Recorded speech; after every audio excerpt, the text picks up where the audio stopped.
Bonjour, moi c'est Ivy et aujourd'hui rapport de bataille de Warhammer Age of Sigmar version 4 format fer de lance et je vais jouer les cours de manche chers. Moi c'est Gros Titi et aujourd'hui je vais jouer les Séraphons.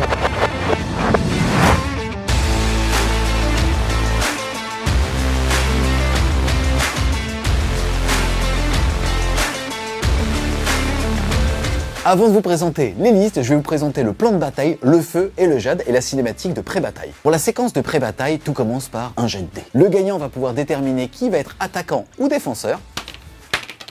Et je vais choisir que tu vas être défenseur. Ok. C'est l'attaquant qui va commencer d'abord par présenter ses aptitudes de régiment et son optimisation à son adversaire, et son adversaire pourra alors donc le faire en réaction. Ensuite, le défenseur choisira sur quel royaume la partie aura lieu entre Aqshy et Ghiran. Et bah du coup je vais choisir le plateau Ghiran. Le mec a une mobilité. Ça, tu le montres ou pas? Le mec a une mobilité en carton. Toujours le défenseur choisira alors la carte de déploiement pour définir les territoires amis et ennemis et commencera ensuite à placer les éléments de terrain. Ils sont au nombre de 2 par personne et ceux-ci devront être à plus de 6 de tout autre élément de terrain et à plus de 3 pouces du territoire ennemi. Une fois fait, l'attaquant va se déployer intégralement, c'est donc une différence avec le format de jeu classique, et ensuite ça va être le défenseur. Et une fois fait, l'attaquant pourra choisir alors de commencer ou non. Mais petite particularité, une partie de fer de lance ne va durer que 4 rounds de bataille.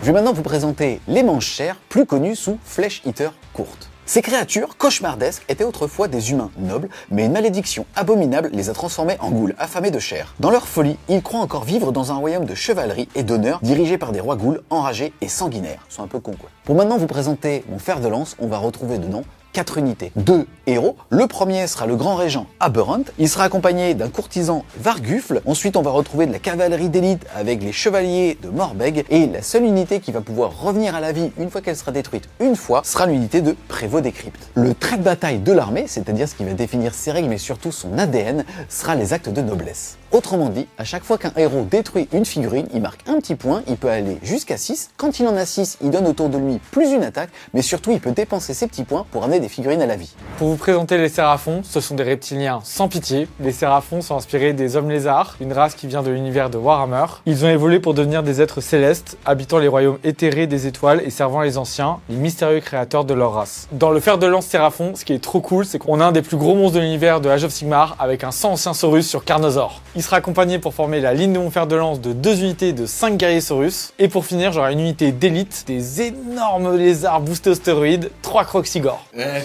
et si t'es sage, t'en auras peut-être un 4ème. Maintenant, je vais vous présenter mon trait de bataille qui représente un peu l'identité de mon armée. Il s'intitule Bête des sombres jungles. Ça va tourner globalement autour de mon seigneur sur Carnosaur. Ça va lui permettre à n'importe quelle phase de mêlée de choisir une unité ennemie qui sera dans sa portée de mêlée. Mon Carnosaur pourra soit utiliser ses mâchoires et ainsi tenter de tuer une figurine avec qui il est en combat, ou alors il pourra faire un rugissement sur ses ennemis et baisser leur capacité de contrôle des objectifs. On se retrouve les amis autour de la table de jeu, c'est moi l'attaquant et c'est donc moi qui présente au début mon aptitude de régiment et mon optimisation. Mon aptitude de régiment, ça sera le fait qu'une unité qui conteste un objectif que je contrôle, c'est-à-dire qui est dessus et que cet objectif je le contrôle, on précise qu'en V4 on contrôle un objectif à la fin d'un tour, alors j'aurai un bonus de +1 pour ma sauvegarde. Ensuite, mon optimisation, ça va être un discours enflammé. Parce que je sens qu'en termes d'éloquence, je vais être au top sur cette game, je suis un putain de noble. Tu seras au-dessus. Je serai au-dessus du lot, je serai un putain de noble, tu vois. Donc ça va être un discours enflammé. À ma phase de héros, je vais jeter un dé pour chaque unité entièrement à 12 de mon général, et sur chaque 5+, je gagnerai un petit point de noblesse. Ok. Un petit point, t'as vu? C'est un petit point de noblesse. De mon côté, en tant que défenseur, je vais choisir les gardiens des cités-temples. Ça fait que tous les hommes lézards, tant qu'ils seront dans mon territoire, ils auront une protection à 6+. Derrière, mon Carnosaur, qui représente déjà beaucoup mon armée, il sera un vénérable stratège. Ça ferait qu'une fois par partie, durant ta phase de mouvement, je pourrais bouger une unité qui est entièrement à 12 de lui. C'est parti, début du premier round de bataille. Comme c'est le premier round, ici pas de jet d'initiative, que t'aurais perdu de toute façon. C'est on connaît sur la game, on t'a connu. Voilà. C'est moi attaquant qui vais choisir de prendre ou non l'initiative. Et écoute, je vais te laisser commencer cette game. Ok. La première chose à faire, c'est ensuite de définir les péripéties. On l'a vu tout à l'heure, Titi a choisi de jouer sur Ghiran, ça va donc être les péripéties de Ghiran. Là, ça va être source de la vie. On va regarder déjà s'il y a un outsider. Outsider, c'est un mot-clé qui définit le joueur qui est en retard sur les points. Il est précisé que s'il n'y en a pas pour une raison d'égalité ou que si c'est parce que c'est le round 1, alors on va jeter un dé. Hop, Il a fait 6, tu vas pouvoir choisir un objectif qui deviendra une source de vie. Jusqu'à la fin du round, le joueur qui contrôle cet objectif et qui normalement marque les points à la fin de son tour aura un point bonus pour cet objectif. Et en plus de ça, à la fin de chaque tour, on va pouvoir soigner un, c'est un nouveau mot-clé, on va donc pouvoir ramener un point de vie sur une unité qui contrôle cet objectif. Du coup, comme c'est moi qui ai gagné GD, je vais choisir cet objectif-là. Elle est facile ta vie. Hein. Simple.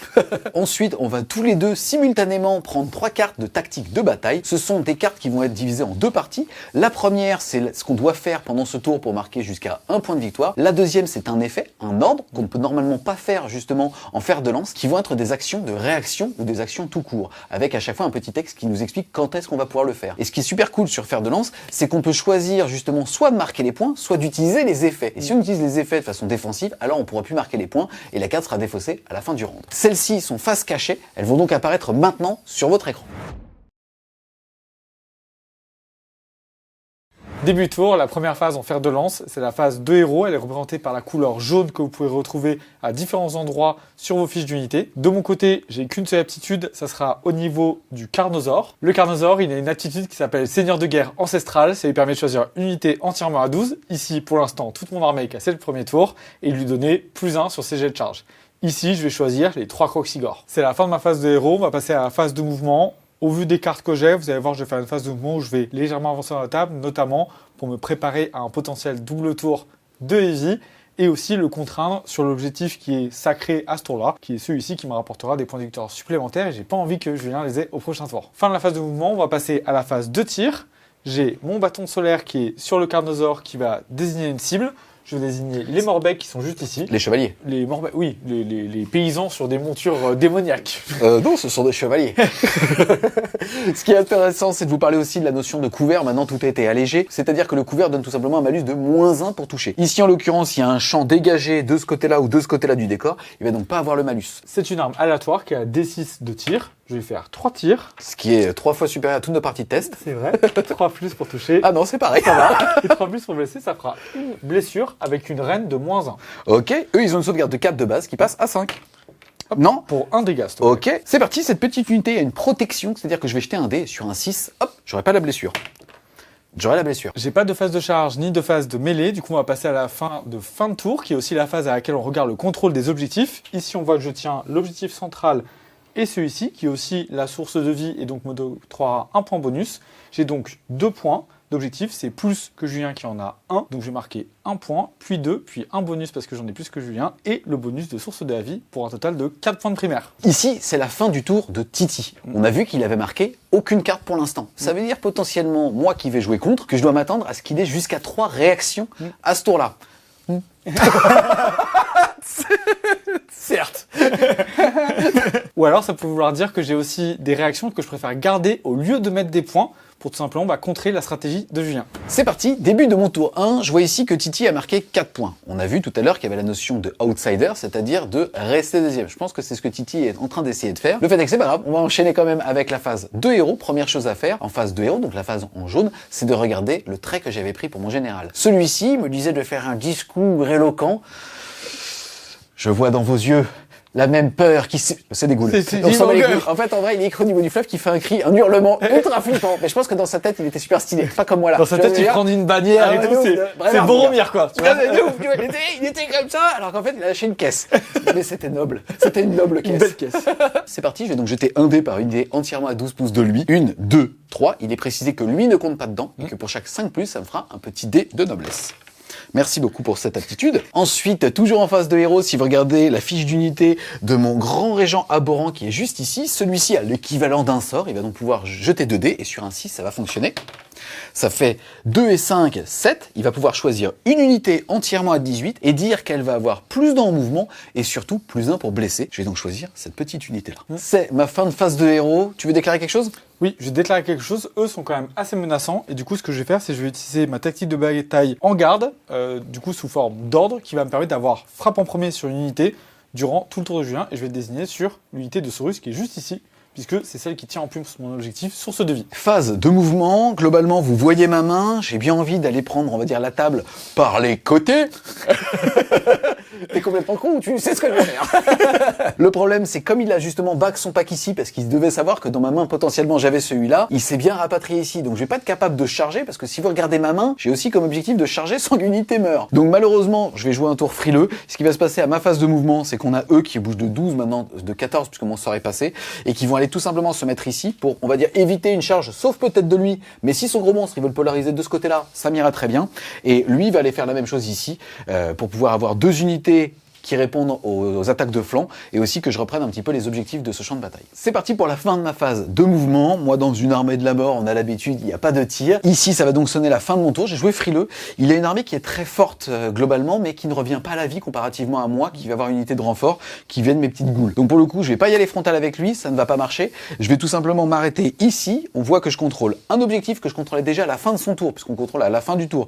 Maintenant, j'ai justement une unité qui compte pour 2 ici, une unité qui compte pour 1 ici. J'ai donc 1, 2 objectifs, ça fait 1 point, 2 points. Plus que Titi, puisque j'en ai 3, il en a que 2, 3 points. Et on voit aussi que je vais réussir à prendre les flancs. J'ai donc une unité à 3 pouces des 2 bords courts. Sur un rectangle fait facile. Je vais donc marquer 1 point bonus pour marquer 4 points et aussi faire en sorte qu'il n'y ait pas d'outsider pour le prochain round. C'est parti les amis, début du round de 2. Ce qui se passe déjà, c'est qu'au début du round, avant de savoir qu'il y a initiative, avant de faire quoi que ce soit, je vais te proposer de défausser une ou toute ta main. Du coup, je vais défausser une carte importante que je dois révéler du coup à Evie. C'est la carte de contre-charge et de couper la tête, notamment contre-charge qui est un des très bons ordres dans Fer de Lance. Yes, et écoute, moi je vais aussi en défausser une sur les 2. Vous allez peut-être voir pourquoi après. Et ça sera attaqué sur 2 fronts. C'était le fait de récupérer 2 objectifs. Et surtout, l'ordre que ça me donnait, c'était de faire revenir une unité à la vie avec des 3 figurines dedans. Okay. Donc celle-là, elle est défaussée. On a donc une en main. C'est surtout un avantage pour moi qui fait que si jamais je prends le double tour, normalement je suis pas censé pouvoir faire de tirage de cartes. Comme j'en ai une en main, il y a un monde dans lequel je vais quand même pouvoir marquer 1 point. On va jeter le dé pour savoir qui va avoir l'initiative. C'est parti. C'est parti. Et ça fait 5 et 4, c'est donc pour toi. Ouais. Qu'est-ce que tu vas faire? Ce que je vais faire, c'est que je vais te laisser prendre le double tour pour annuler la mécanique et la mettre dans mon sens maintenant. Yes, faut savoir par contre que si ça ne vient pas de mon choix, je vais quand même pouvoir avoir aucun malus et donc continuer de tirer mes cartes et ainsi de suite. Début du round, on va donc définir quels sont les effets, les péripéties de Giran. Là, ça va être conquérir Giran.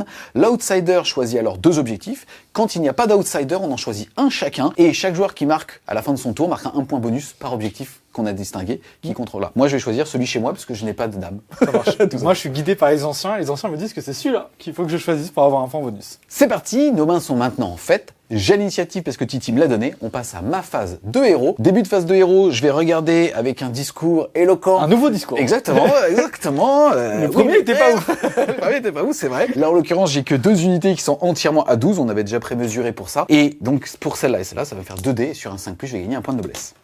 Merci encore. Pas ouf en discours. Pas ouf, pas ouf du tout. Pas ouf du tout. Faut savoir que pour gagner des points de noblesse, sinon je peux aussi tuer des figurines au corps à corps, mais là il n'y a pas une compo en face pour ça. C'est pas grave, on continue dans la phase de héros, les actions encore une fois en jaune. On va faire ça sur mon général, je vais choisir une unité intégralement à 18, eux ils sont, pour pouvoir sur un 6 leur donner plus de 2 en mouvement et surtout plus 1 pour blesser. On va regarder s'il sort passe d'abord. Voilà, il passe pas, j'ai pas besoin de signer quoi que ce soit. Ensuite, phase de mouvement, vous voyez ma main, j'ai pas besoin d'exposer trop de ressources. Je vais donc tout simplement fermer le rideau ici pour protéger mon objectif, puisque je rappelle que celui-ci vaut 1 point supplémentaire, tout comme celui du centre. Tu sais quoi?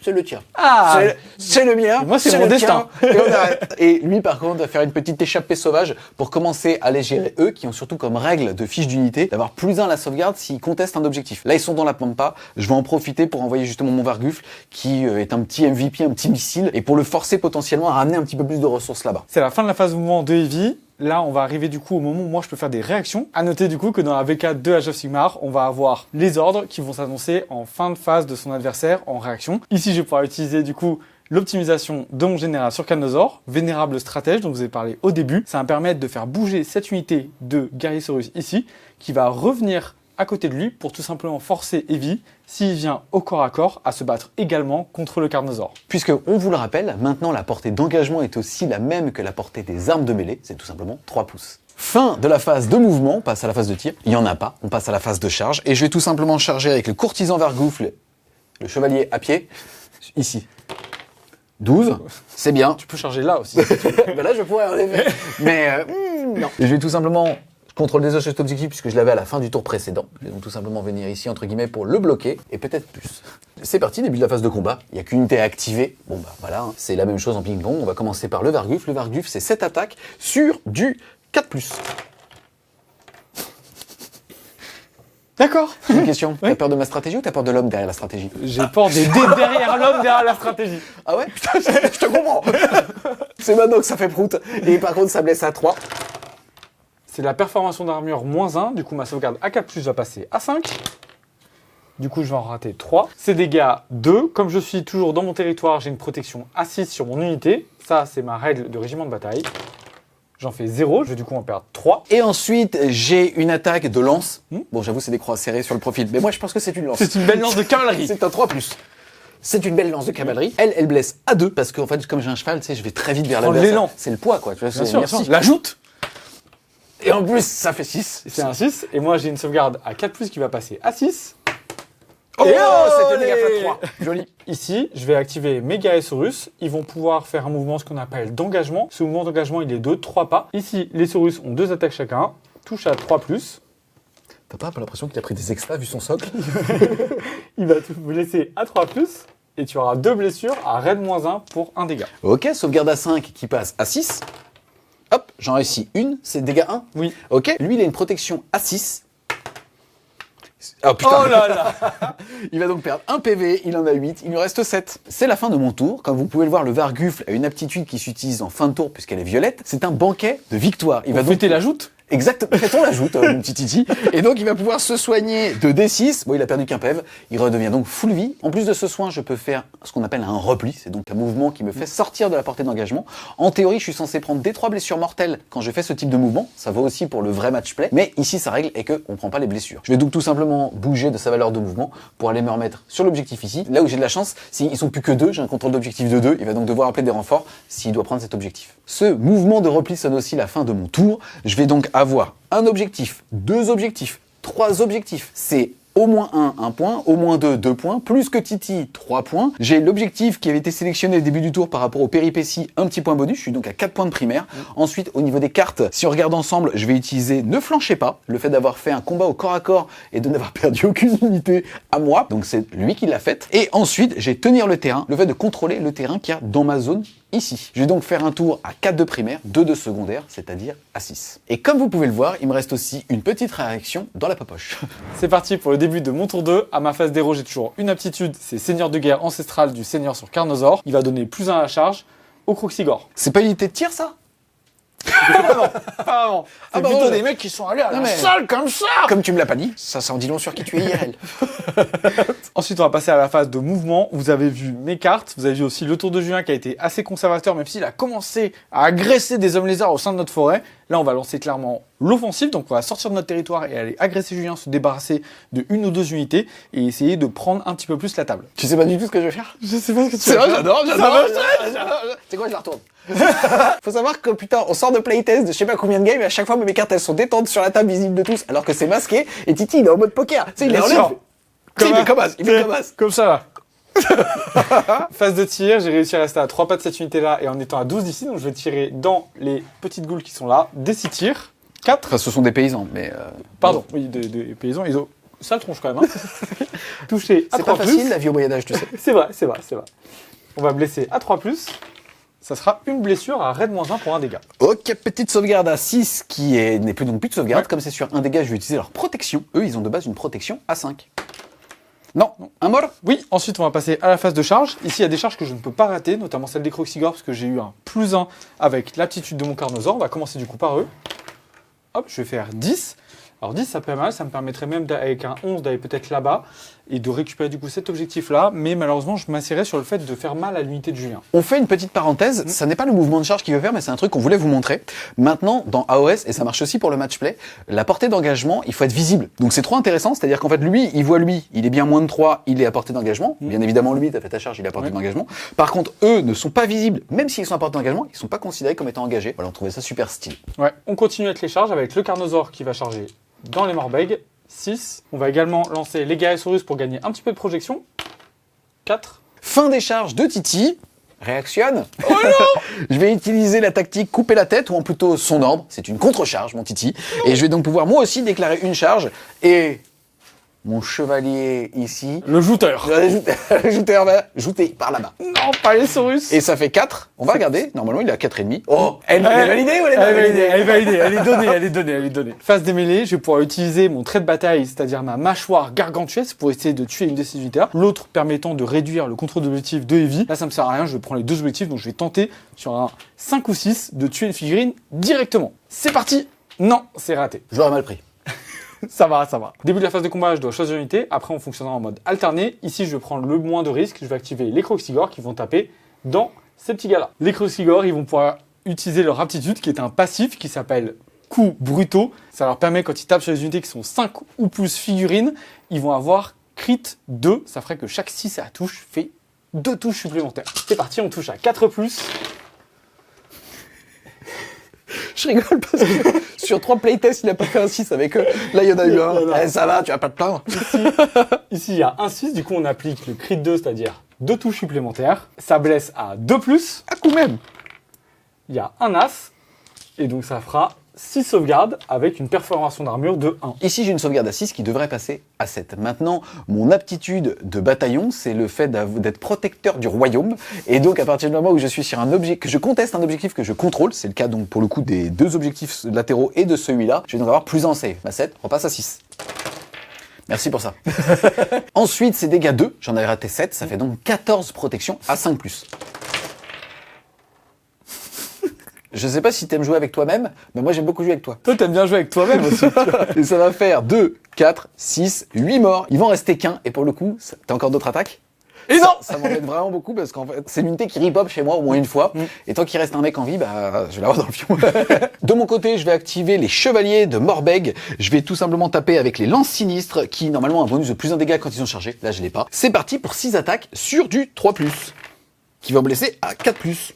Il y en a une, s'il te plaît, PA-1 pour 1 dégât. Ici, les Saurus sont toujours sur un objectif qu'ils contrôlent, parce que il est toujours à moi depuis le début de la partie. Donc j'ai une sauvegarde à 4 qui va passer à 3, qui revient à 4. C'est raté. Je vais prendre du coup un point de vie. J'ai une protection à 6. Non, rien.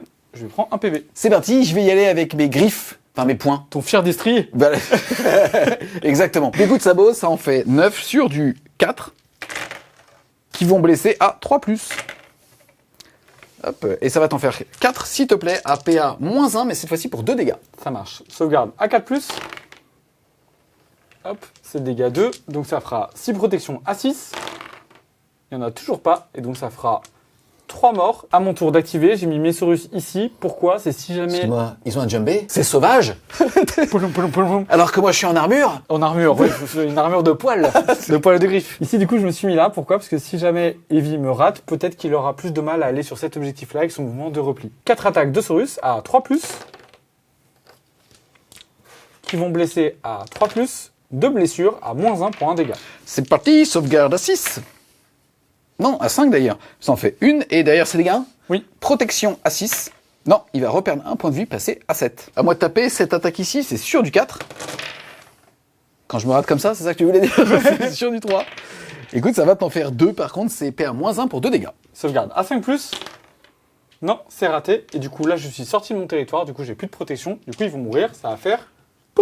Là, son aptitude de fin de tour en violet ne va pas fonctionner, puisque c'est une aptitude de repli. Or là, bah, je suis plus engagé. Ici, on va faire le Carnosaure. Il va commencer avec son arme relique. Il touche à 3+. Il blesse à 3+. Allez, c'est notre dessin. C'est pas bon ça. C'est le dessin des anciens. Reine -1 pour 2 dégâts, sauvegarde à 4. Je contrôle toujours l'objectif que je conteste encore, malheureusement. Donc, il va rester à 4. C'est dégâts combien? Dégâts 2, s'il te Ok. plaît. 2 protections à 6. Et ça va faire 4 points de vie, soit un mort, puisqu'il y en a un qui va que 3 points de vie. Ensuite, on va faire les immenses mâchoires du Carnosaure qui vont toucher à 4+. Il y en a une qui va passer. On blesse à 2. Oui, une. Cette fois, c'est Reine -2 pour 3 dégâts. C'est parti, sauvegarde à 4 qui passe à 6, mais qui passe en réalité à 5, puisque j'ai plus 1. Ça, c'était un visage arcade. On l'a capté, on a la captation là. Est-ce qu'on a le seul sur celui-là? Ça, c'était pas notre grand dessin, je peux vous le dire. Ok, le vaillant combattant va se les faire.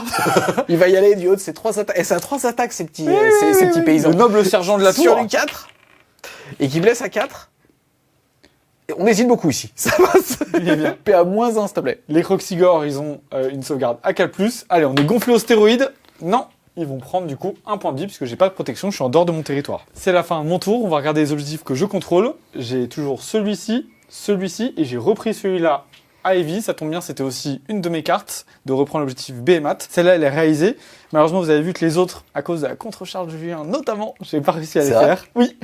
Et du coup, ça va me faire un total de 3 points de primaire, 1 point en plus bonus ici, donc 4, et une carte tactique, donc 5 points. Je vais passer de 4 à 9 points. Yes, et le score à l'issue du round de 2 est donc 10 à 9. Début du round de 3. Personnellement, je n'ai plus de carte active en main. Est-ce que tu souhaites en défausser? Oui, j'ai défaussé du coup la carte d'Ignax ici, puisque à cause de la mort des Saurus, mes chances de reprendre cet objectif-là durant la partie sont vraiment très minces. Yes, c'est parti pour le petit jet d'initiative du round de 3. C'est parti. Allez, le destin. Oh non. Et je vais prendre l'initiative tout simplement pour continuer, on va dire, d'avoir le petit point bonus que j'ai au niveau du score. Au niveau de ce round de bataille, la péripétie de Guiran va être la bénédiction d'Alariel. C'est marrant, on avait la bénédiction du grand-père Nurgle tout à l'heure. Là, c'est d'Alariel. L'outsider va pouvoir choisir parmi deux effets. Le premier, c'est bouclier de bronze. Tu vas pouvoir choisir une unité. Elle va avoir une protection à 6. Et si elle avait déjà une protection, tu la passeras alors à plus 1, donc à 5. Ou alors, pluie de jade, tu vas pouvoir soigner 3 unités de D3 points de vie. Ouais, c'est une bonne carte avec moi, parce qu'en plus j'ai des protections potentiellement sur toute mon armée quand je suis dans mon territoire. Mais ici, je vais donner une protection à 6 à eux, ils sont en dehors du territoire de vie, mais du coup, je vais récupérer ma règle un peu d'armée. C'est parti, phase de héros. Vous voyez nos cartes respectives. J'ai un move à faire qui peut clairement me mettre très très bien. J'ai beaucoup de chance au niveau des cartes qui tombent en même temps. On va enchaîner ensuite avec la phase de héros, en aptitude jaune comme d'habitude. Pour chaque unité à 12 pouces de lui, je peux jeter un dé. C'est donc un discours éloquent et sur un 5, ça me fera un petit pion de noblesse. Voilà. Là, il a retrouvé sa voix. J'ai deux pions de noblesse, ça va faire la diff. Ensuite, je vais pouvoir lancer mon sort, celui-ci passe à 6. Là, ça passe. Je choisis une unité entièrement à 18. Malheureusement, eux n'y sont plus. Et je vais gagner plus de mouvement et plus 1 pour blesser. En l'occurrence, ici, ça va pas m'être très utile. Je vais donc l'utiliser sur moi-même. On enchaîne avec la phase de mouvement. C'est aussi dans cette phase que je pourrais utiliser mes points de noblesse. À partir du moment où je suis capé à 6 et je reste à 6, toutes les unités entièrement à 12 ont plus une attaque. Ça, on s'en fiche. Mais pour le coup, je pourrais quand même les utiliser pour 1 point de noblesse ramener une goule. Je peux en utiliser autant que je veux, donc jusqu'à 6 pour ramener 6 goules. Ou alors, pour 2 points, je peux ramener justement un des chevaliers qu'il va y avoir là-bas. Ensuite, je vais faire un mouvement de type repli avec l'unité de goule ici. Ça va me permettre tout simplement de prendre des 3 blessures mortelles. Ici, j'en prends 2. Je peux choisir ou non de faire ma protection à 5. Je ne vais pas la faire. Poup, mon unité est morte. Mon unité étant maintenant détruite, je vais pouvoir utiliser, comme vous pouvez le voir sur leur War Scroll, ils ont les petites flèches qui disent que c'est une unité de renfort. À ma phase de mouvement, je peux faire revenir une unité qui a ce fameux mot-clé renfort, et chaque unité, bien évidemment, ne peut revenir qu'une seule fois. Ici, je vais la faire revenir tout simplement à 6 pouces d'un bord du champ de bataille et entièrement dans mon territoire. Je vais donc tout simplement faire un cordon ici pour protéger mon général qui, lui, va reculer. Et cette figurine ici va aller se mettre le plus loin possible de tout le monde pour pouvoir tout simplement prendre cet objectif ici. Fin de ma phase de mouvement. J'ai désengagé avec eux puisqu'ils ont la capacité de ne pas prendre les blessures mortelles quand je désengage et surtout de pouvoir charger derrière. Là, vous avez vu, j'ai fait pop à plus de 3 pouces, donc pas à portée de corps à corps, et bien 6 pouces de mon bord de table avec ce magnifique réglette proposé par Game Workshop juste ici. Et lui a dû courir pour aller prendre l'objectif et se mettre au centre de celui-ci. Les 2 unités sont pour l'instant entièrement à 12. De mon côté, à la fin de la phase de mouvement de Julien, je vais déclencher l'ordre appelé des renforts. Donc je sacrifie mon scoring, mais ça me permet de faire revenir une unité de Saurus que j'ai perdu avec des 3 figurines, n'importe où sur le champ de bataille et à 6 pas de Heavy. Yes, ici ça ne peut pas dégénérer puisqu'il y a des mots-clés. En gros, vous pouvez l'appliquer sur une unité infanterie cavalerie morte qui n'est pas encore revenue des renforts. Donc on peut le faire déjà sur une unité qui a des renforts ou non avec des 3 modèles. Ouais, et c'est du coup très sympa avec les Séraphons puisqu'on a une armée qui au départ n'a pas d'unité qui revient. Et en fait, via une carte qu'on va facilement avoir au moins une fois dans la partie, on accède au même mécanisme que les autres armées. J'en ai 3 Saurus qui reviennent. C'est parti, phase de charge. Je vais charger de là à de là-bas. Enfin bref. Je vais déclencher une carte qui s'appelle Jusqu'à la mort, qui va dire que cette unité-là, elle va avoir une protection à 5 durant tout le tour. C'est parti, on commence par les lances sinistres qui vont faire 4 attaques sur du 3. Ouh. Ensuite, ça va blesser à 4. T'as vu, quand tu les fais sauter un peu, t'as plus de stats, non? Ici, moi, ma sauvegarde A3 va passer à 4+. Hop. Et je vais les faire sauter avec ma protection à 5. Non, j'ai un Saurus qui va mourir. Ensuite, on passe à 6 attaques de griffes, c'est sur du 4. Et ça blesse à 3. Et c'est perforation -1 pour 2 dégâts. Allez, sauvegarde à 4, c'est parti. Solide. Allez, et là, ce qu'il nous faut, ce qui serait vraiment bien, c'est une protection à 5+. Oui, on y va. Riposte du Saurus qui a survécu. 2 touches. Une blessure à perforation d'armure -1. Sauvegarde à 4 qui passe à 5. On joue à 2 jeux différents, Titi. C'est vrai, c'est vrai, c'est vrai. Mais c'est quand même sympa. Ça sonne la fin de mon tour. Je vous l'ai dit là clairement, j'ai eu de la chance. En gros, déjà, il fallait que je reprenne l'objectif Dracophion ici. C'est fait avec le Vargufle. Un petit point.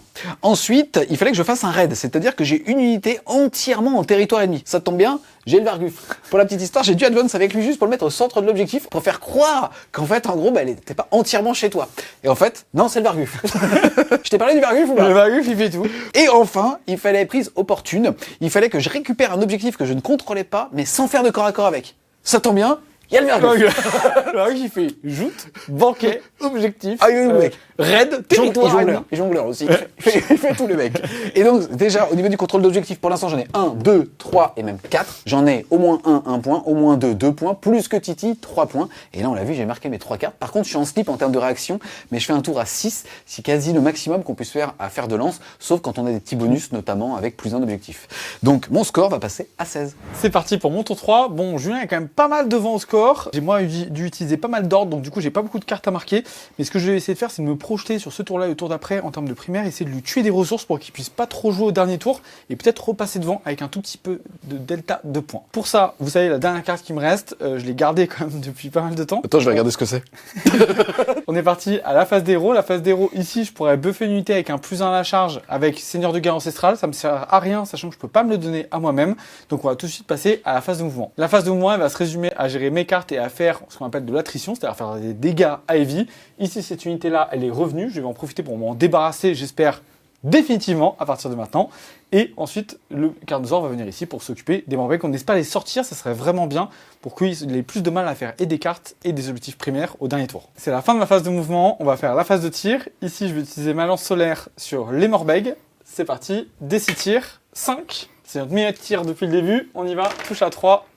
C'est un full, Allez, mon Titi. c'est le grand dessin. C'est un full 5 à -1. Ok, ici j'ai une sauvegarde à 5, mais je contrôle l'objectif, blablabla, c'est mon trait de bataillon, donc je vais être à 4, Ouais. à -1, Ouais, sur du 5. donc tu restes à 4 du coup. J'ai 4 de base, c'est +1, -1, je vais rester à 4, ça va m'en faire 4 de réussite, dégâts. 1. J'ai insensible à 6. J'étais pourtant content. C'est parti, on charge avec les Croxigore d'abord. 8, c'est suffisant. Allez, on va exterminer la vermine. Ya. Hop là. Parlant de vermine, t'as vu qu'il y avait un enculé qui avait tagué mes murs. Ça, c'est pas correct. Si je le chope, lui. Derrière, on va charger avec le Carnosaur. 8. Fait super intéressant avec le Carnosaur, comme il a un très gros socle, l'un des plus gros qu'on peut voir en fer de lance, il est capable d'être sur 2 objectifs, et du coup à la phase de contrôle, on pourra choisir sur lequel aller. Ça permet notamment durant le tour de son adversaire de l'empêcher de prendre un des deux. On passe à mon attitude de trait de bataille, la bête de sombre jungle, qui me permet, je vais tenter avec ma mâchoire gargantuesque encore une fois, de manger un Morbeck Knight. C'est parti, sur un 5 ou 6. Non, c'est raté. Il a une toute petite mâchoire, tout mignon. Et comme d'habitude, comme tout à l'heure, on peut pas prendre de risque à la riposte. On va faire taper les Croxigore d'abord, qui vont encore avoir leur critique 2 parce qu'ils sont plus que 5. C'est parti, les Croxigore touchent à 4+. On veut plein de 6. Ça fait 4 touches et je vais en rajouter 2. Je vais blesser à 2+. Ok, et ça te fera tout ça en reine -1. Eh ben écoute, j'ai une sauvegarde à 6, puisque 6, PA -1, mais je repasse à 6 puisque je contrôle l'objectif. Ça en fait une, et c'est ça x2, j'imagine. S'il te plaît. Sur du 5, on est à 2 morts. Ouf, et on va être à 6 morts. Ici, 4 attaques de puissante lance, et sur du 4. C'était à 3, mais ça change rien. Maintenant, je blesse à 4. Une, s'il te plaît, PA -1, dégâts 1. Allez, sur le saurus, je suppose. Oui, sûr. Ouais, ça marche. Sève à 4+, c'est tanké. Et mes petites griffes, c'est sur du 3. Et ensuite, c'est sur du 4. 3 sauvegardes à 4+. Allez, pour la survie de Saurus. Oula, ça part très très mal. C'est pas mauvais, c'est très mauvais. C'est pas mauvais, c'est très mauvais. Protection à 6+. Ah, à ça, hein. À ça, il survit. Vraiment, on est même... voilà, hein, s'ils étaient... On est prêt. Et poup. Moi aussi, je vais te priver d'unité pour tes prochains tours, la stratégie, tout ça. J'ai un golden ticket, mon cul. Hein. Eh, tu... pro player. 17 ans de wargame, hein. On y va. Le Carnosaur, on espère qu'il a des meilleures griffes que de mâchoires. On va commencer par la lance céleste de notre petit copain. 3+. Ah, un full, là. Full. Tout à l'heure, on a fait full pour rien. Ah, 3 blessures, cette fois, ça devrait mieux donner. C'est pas -1, +1, -1, parce que je suis sur un objectif que je contrôle, c'est sur du 4. J'arrête comme une, dégâts. Dégâts 2. Dégâts 2, insensible à 6. 2 PV, il en reste 1. Bon, la mâchoire, elle est peut-être petite, mais elle peut être puissante. Touche à 4+. On blesse à 2. une blessure, s'il te plaît. Reine -2, sauvegarde à 4 qui passe à 6, qui repasse à 5. Non, dégâts 3. Aïe, quand même.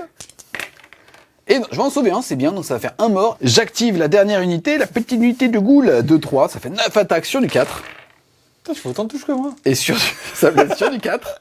Et autant de blessures, t'as vu aussi? Ouais, quasiment. Fais à moins 1 dégâts, s'il te plaît. Allez, sauvegarde à 5+, Joli. et protection à 6, parce que j'ai toujours ma bénédiction d'Alariel.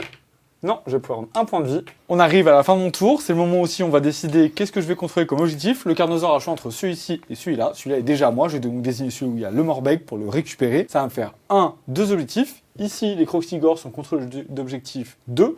Ils vont du coup valoir 2, 4, 6 contre 3. Je vais le récupérer, ça me fera 3 objectifs, plus que Julien. Donc 3 points de primaire. Et après, avec ma carte qui me demandait d'avoir 2 unités sur chaque court bord, j'ai le Carnosaure ici et les 3 Saurus là. Je marquais un point bonus pour un tour à 4 points. C'est parti, début du round 4, c'est le dernier round. À savoir qu'on a tous les deux plus de cartes, Ouais. donc pas d'histoire de défausse. Si tu prends le double tour, malheureusement, tu marqueras aucune carte. C'est ça. C'est parti, j'ai l'initiative. Ah, super intéressant. Ouais, Pour exactement. l'instant, le score, il est de 16 à 13. C'est à 3 points d'écart. C'est ça. Malheureusement, pour remonter, j'ai pas le choix que de ne pas prendre le tour, sinon je ne pourrais pas piocher de cartes parce que je prendrai un double tour de mon choix à moi. Donc je vais être obligé de le laisser à Julien. Je vais espérer qu'il n'ait pas un super tirage pour pouvoir remonter avec mes cartes à moi. C'est parti, on va découvrir ensemble quelles vont être les péripéties de Guéran. Ça va être prendre des terres. Chaque joueur marquera un point de victoire s'il arrive à contrôler la grande ruine, ici ou là, dans le territoire adverse. Et faut savoir que l'outsider, autrement dit toi, puisque pour le coup il a 3 points de retard, tu auras +1 pour blesser les unités qui contestent mon décor. Je suis content, je blesse déjà à 2. C'est pas mal, c'est pas mal. Hein. Contre être outsider, 3 points de retard. Ensuite, tirage de nos cartes, elles apparaissent pour vous. Bah écoutez, je crois qu'on a encore une petite unité qui va... Je vais arrêter de donner des indices à mon adversaire. Écoutez, je crois qu'on a une figurine qu'on n'a pas encore vue sur cette chaîne, qui va peut-être ramener pas mal de points de victoire. Ensuite, phase de héros. Ici, j'ai toujours unité à 12, 2D sur du 5. Yes, un petit point en plus ici. Ensuite, mon sort pour le plus de mouvement, ici sur du 6. Non, toujours pas. Phase de mouvement, ce qui va se passer, c'est qu'on a le Varguf ici qui va bouger de 10 pour aller se positionner ici. On a lui qui va tout simplement se mettre pile poil à 3, mais je crois qu'il y est déjà quasiment.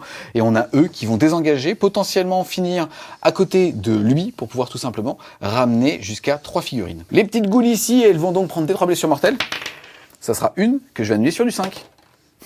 C'est tellement facile ce jeu. Est-ce que j'ai pas fini Spearhead? Non, ça va. Ça va, ça va. Fin de la phase de mouvement, j'avais 3 points de noblesse dans une unité A9. J'ai tout simplement les utilisés pour faire revenir les 3 ghouls ici. On enchaîne avec la phase de charge, tout simplement. Lui sur eux, ça passe. Et lui, la même chose. Ah, là ça passe pas. Il n'existe pas d'ordre pour pouvoir relancer les charges. Par contre, vous avez une carte qui vous donne comme deuxième effet, mais ça veut dire que vous marquerez pas de points, la possibilité de relancer les charges. Là, en l'occurrence, elle est déjà passée depuis belle lurette. Début de la phase de combat, je vais activer le Varguf qui va faire ses 7 attaques sur du 4. Allez, c'est maintenant. C'est maintenant, lui. Sur du C'est maintenant. 3 plus pour blesser. Yes, il y en a une. Allez, il y en a une. Là, c'est très important d'arriver à survivre pour peut-être rester devant. On y va. Sauvegarde à 5. Non. Protection à 6+, car je suis dans mon territoire. Oui. Ouh, On joli. prend un point de vie pour l'instant. Ah, ça pue, une attaque sur du 3. Cassé, cassé. Elle est cassée, les gars, ou pas? Elle est cassée tous les jours, celle-là. Allez, sur du 3. Je vais faire preuve de fair play. Elle est cassée. Ok. Et bien écoute, sur du 2. Oui, oui. Je vais faire preuve de fair play. Je vais rien dire. Je vais rien dire du tout. Les gars, ça pue. Ça pue, ça pue, ça pue. Ça pue parce que tu vas prendre des matraques. Non, c'est vrai aussi. Malheureusement, Allez, c'est parti. j'aurais pas le point bonus pour avoir capturé cet objectif. On est parti ici. 6 attaques de Saurus qui vont blesser à 3+. Tu vas prendre 4 blessures à -1. C'est parti, sauvegarde à 5 qui passe à 6. Dégâts. C'est dégâts 1. Ok, insensible à 6. Non, je vais perdre 2 points de vie, il va lui en rester 6. C'est parti, fin de mon tour. Je vais pouvoir marquer quand même, reprendre Iliax. C'est donc cet objectif ici. Je vais marquer 1 point. Et ensuite, j'avais rasé tout.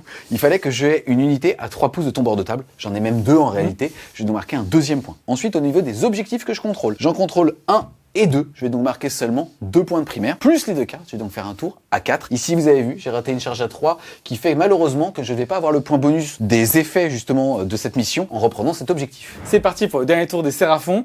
Ici, j'ai une vraie open de remontée dans la partie, parce que comme Julien n'a pas réussi à reprendre son point bonus, moi je vais facilement avoir le mien. J'ai 3 cartes qui sont tout à fait faisables, ça a nécessité quand même quelques petits bons jets de corps à corps. Mon aptitude de phase des héros, ici, il sert à pas grand chose que je pourrais que le donner à moi-même et j'ai pas le droit. Du coup, on va passer immédiatement à ma phase de mouvement. Ce qu'on va faire ici, c'est simple, on va opérer une guerre totale et essayer de se tuer cette unité-là. Ça nous permettra de prendre en plus son terrain, de libérer et de faire une carte potentielle.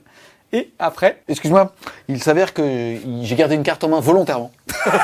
Pas du tout, parce que t'as dévissé. Pas du tout. Ah d'accord, non, c'était juste pour savoir. Pas du tout, du tout. D'accord. Écoute, à la phase de héros, je vais pouvoir déclarer qu'une de mes unités frappera en premier à ce tour et ça sera là-bas. Est-ce donc tout ce que votre magie peut faire? Exactement. Très bien. Tu vas l'avoir, ma magie. Et ensuite, on va avoir le Carnosaure qui va revenir au centre, encore une fois pour prendre les objectifs. Et de toute façon, je peux en laisser un pour reprendre un. Ça laissera toujours plus d'objectifs que Julien à la fin du tour. Ici, je vais désengager. Yes. Je prendrai 3 blessures. Ouf. Protection à 6 parce que tu es dans ton À territoire. 6, je vais perdre 2 Saurus. Poup, poup, poup. Il a raison de désengager puisque si c'était moi qui faisais un repli en fin de tour, je pouvais rebouger pour potentiellement aller voler l'objectif. Fin de phase de mouvement, on a tout bougé. Ici, on a survécu. On est très content, encore une fois, par rapport à nos cartes. On va déclencher notre lance ici. Je suis à portée de cette unité-là et cette unité-là, mais la plus intéressante, c'est celle-ci. Malheureusement, avec les règles de décor, je vais pas pouvoir. Yes, faut savoir que en fait, normalement, il voit à travers puisqu'il y a des petites fenêtres. Sauf que au niveau des décors, on a 3 mots-clés qui sont apparus avec cette édition. Le mot-clé couvert, qui fait que si jamais on est entièrement dedans ou que quand le tireur passe, on est intégralement caché par celui-ci, il va avoir -1 pour toucher. Ensuite, on va avoir le mot-clé occultant, qui fait qu'on voit juste pas à travers. C'est exactement les mots-clés des 2 gros. Et on va aussi avoir instable pour éviter qu'on puisse s'amuser à mettre des figurines dessus. Du coup, ici, je vais tirer là. Alors, ça a assez peu d'importance, sauf si je le tue. Derrière, j'aurais pas forcément besoin de récupérer l'objectif. Ça me fera toujours mon petit point bonus. On va faire les tirs du coup. Ici, Ah, je sais qu'est-ce que t'as comme carte. des 6 tirs. 3 tirs. Ça tombe bien, il reste 3 points de vie. On est large. 3 plus. Hop, je fais 2 touches. Une seule blessure.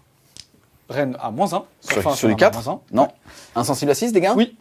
Non, 1 point de vie, il lui reste 2. Il nous reste 2, c'est pas très important. Ensuite, on va passer à la phase de charge. Les Croxigores qui vont livrer le combat qui peut nous rapporter beaucoup de points.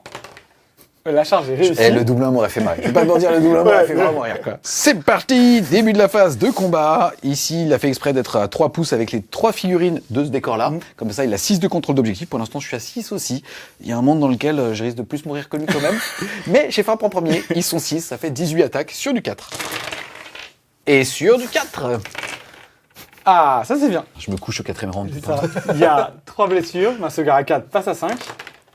Je prends 2 points de vie. J'ai pas de protection parce que du coup, je suis pas dans mon territoire. C'est parti pour les Croxigores. Ils vont tout taper là. On a du coup, avec nos coups brutaux, on va encore aller chercher les 6. On n'a pas beaucoup réussi pour le moment. C'est parti. Bon, on a toujours qu'un seul 6, mais on fait plus de touches. Hop. Ici, on a un 6. Crit 2. Double touche. C'est déjà pas mal. On va blesser à 2 plus. On a un raté. Par contre, ce qui est intéressant, c'est que cette fois, j'ai repris l'objectif. Donc, il a plus son bonus de sauvegarde. Et donc, du coup, c'est tout ça x2. Le sauvegarde à 6 qui passe à 7. Ouais. Et c'est dégâts 2. Ça sera donc insensible à 5. Comme tu l'as dit, c'est dégâts 2. Sur ce premier jet de dés, malheureusement, je vais en sauver qu'un. Ça fait déjà 2, 4, 6, 7 morts. Ils sont déjà... 8, 9, 10. Au pire, t'avais le pack entier. C'est ça.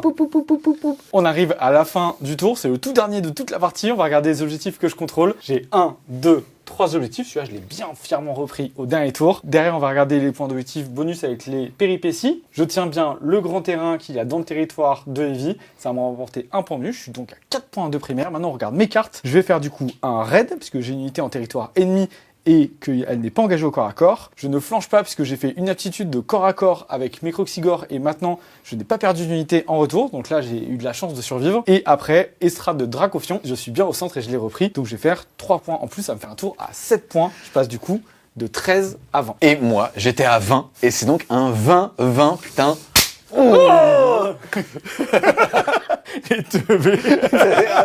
On se retrouve les Wargamers à l'issue de ces 4 rounds de bataille pour cette partie de fer de lance avec un 20-20.